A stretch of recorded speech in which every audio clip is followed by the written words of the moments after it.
आज मैं आपको बहुत ही ज़्यादा क्रिस्पी, हेल्दी और टेस्टी ज्वार का डोसा बनाना बताती हूँ कैसे बनाया जाता है। ये डोसा बनाना जितना आसान है खाने में, उससे ज़्यादा टेस्टी लगता है और इसके साथ खाई जाने वाली हम टेस्टी चटनी भी बनाएंगे। उसके साथ तो इस डोसे का टेस्ट और भी अधिक बढ़ जाएगा।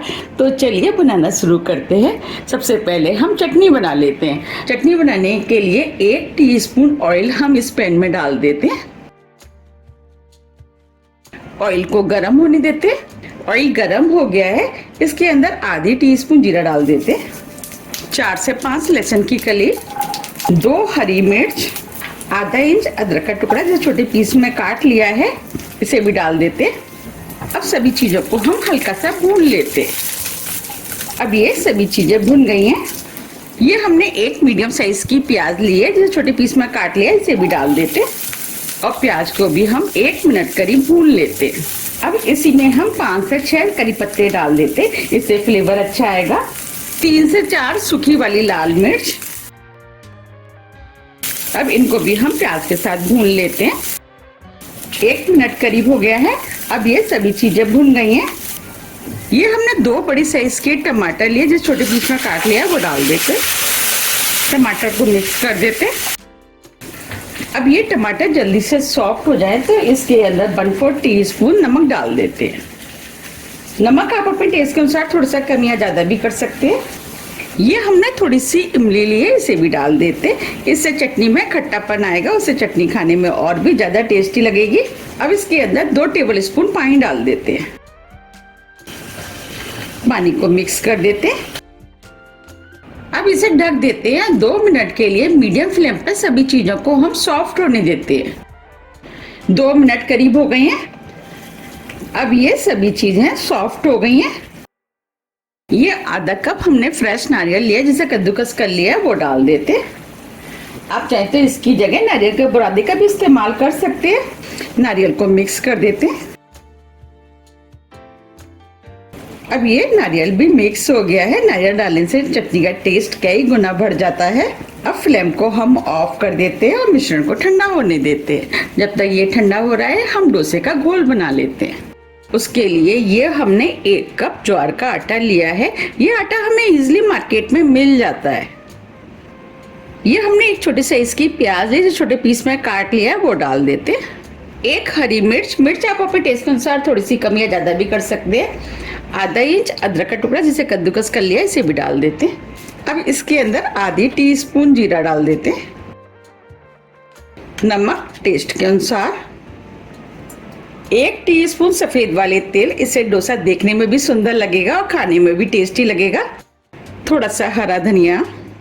ये हमने 5 से 6 करी पत्ते लिए जो छोटे पीस में काट लिया है, वो डाल देते। इससे फ्लेवर अच्छा आएगा। हमने इसके अंदर जितनी भी चीजें डाली है उससे डोसा खाने में बहुत ही ज्यादा टेस्टी बनता है। अब सभी चीजों को हम मिक्स कर लेते।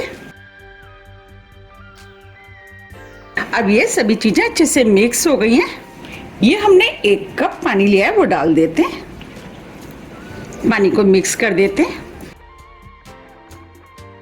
हमें डोसे का घोल एकदम पतला बनाना है, तो अब हम इसके अंदर 1 कप पानी और डाल देते।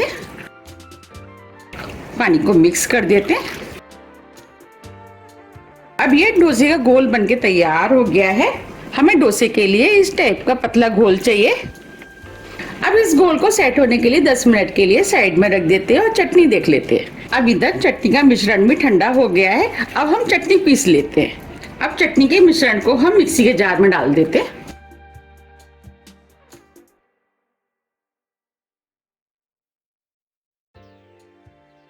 अब इसके अंदर 1/4 कप पानी डाल के चटनी को हम मिक्सी से महीन पीस लेते हैं। ये हमने चटनी को पीस लिया है। अब चटनी को हम इस बाउल में निकाल लेते हैं।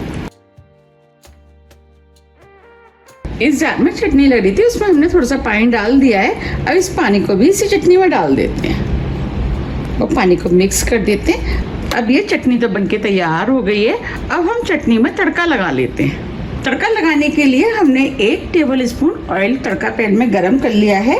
अब इसके अंदर आधी टीस्पून राई डाल देते। 1 चुटकी हींग, 7 से 8 करी पत्ते। ये हमने 3 लाल मिर्च लिए, इसे भी डाल देते। अब इस तड़के के अंदर हम थोड़े से सफेद वाले तिल डाल देते हैं। अब ये तड़का बनके तैयार हो गया है। अब इस तड़के को हम चटनी में डाल देते हैं और तड़के को मिक्स कर देते हैं। देखिए कितनी बढ़िया चटनी बनके तैयार हुई है। अब ये चटनी तो बनके तैयार हो गई है। चलिए अब हम डोसे बना लेते हैं। 10 मिनट करीब हो गए हैं। अब डोसे का बैटर भी सेट हो गया है। चलिए अब डोसा बना लेते हैं। डोसा बनाने के लिए हमने गैस पे नॉन स्टिक तवा रख दिया है। अब इसके ऊपर हम थोड़ा सा ऑयल डाल देते हैं और ऑयल को तवे पे अच्छे से फैला देते हैं। और तवे को अच्छे से गर्म होने देते हैं। अब ये तवा भी अच्छे से गर्म हो गया है। हमने जो घोल बनाया था उस घोल को हम इस तरीके से कटोरी से चला देंगे, क्योंकि घोल नीचे तली में बैठ जाता है। और अब इसमें से हम घोल ले लेते हैं। इस घोल को हम इस तरीके से साइड से तवे पर फैलाएंगे और बीच में जो जगह रह जाती है उसे हम इस तरीके से भर देते हैं और डोसे को हम मीडियम फ्लेम पे क्रिस्पी होने तक सेक लेते हैं। आप देख पा रहे हैं डोसा ऊपर से सिकने लगा है। अब ये डोसा और भी ज़्यादा क्रिस्पी बने उसके लिए हम इसके ऊपर थोड़ा सा ऑयल डाल देते हैं।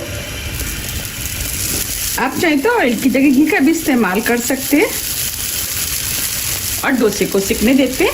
डोसा जैसे जैसे सिकता जाएगा क्रिस्पी होता जाएगा। आप इसे मिलेट डोसा भी कह सकते हैं। ये ग्लूटेन फ्री होता है और ये खाने में भी बहुत ही ज़्यादा टेस्टी लगता है।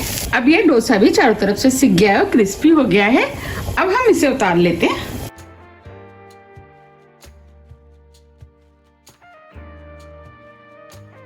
अब हम इसे फोल्ड कर लेते हैं।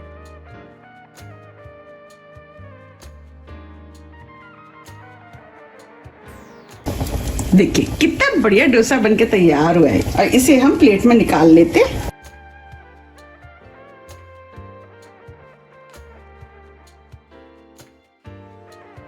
देखिए कितना करारा और क्रिस्पी डोसा बनके तैयार हुआ है। अब हम तवे पे दूसरा डाल देते हैं। तो तवे पे हम थोड़ा सा ऑयल डाल देते हैं और ऑयल को हम दोबारा से इसी तरीके से पहुंच देते हैं। अब हम इस बैटर को दोबारा से इसी तरीके से चलाएंगे, क्योंकि बैटर नीचे तली में बैठ जाता है।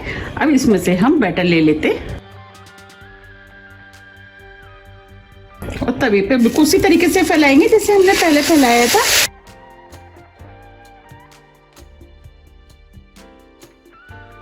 डोसा सिक के तैयार हो गया। इसे भी हम फोल्ड कर लेते हैं।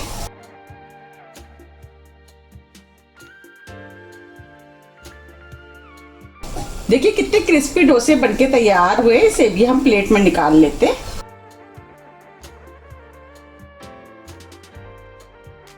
देखिए कितने करारे और क्रिस्पी ज्वार के डोसे बनके तैयार हुए। आप इसे मिलेट डोसा भी कह सकते हैं। अब मैं आपको पास से भी दिखा देती हूँ। देखिए कितने क्रिस्पी बने हैं ना, कितने क्रिस्पी, और ये खाने में भी बहुत ही ज़्यादा टेस्टी लगते हैं। मैंने आपको जो चटनी बना के दिखाई है उसके साथ अगर आप इन डोसों को खाएंगे तो ये खाने में और भी ज़्यादा टेस्टी लगते हैं। देखिए ये देखने में जितने सुंदर लग रहे हैं उससे ज़्यादा ये खाने में टेस्टी लगते हैं। तो आप भी इन्हें बनाइए, खाइए, फिर मुझे कमेंट्स करके ये ज़रूर बताइए कि आपको ये डोसे कैसे लगे। अगर आपको मेरी डोसे की रेसिपी थोड़ी भी पसंद आती है तो रेसिपी को लाइक कीजिए, चैनल को सब्सक्राइब कीजिए और ज़्यादा से ज़्यादा शेयर कीजिए। अब हम फिर मिलते हैं इसी तरह की टेस्टी रेसिपी के साथ। जब तक के लिए नमस्कार।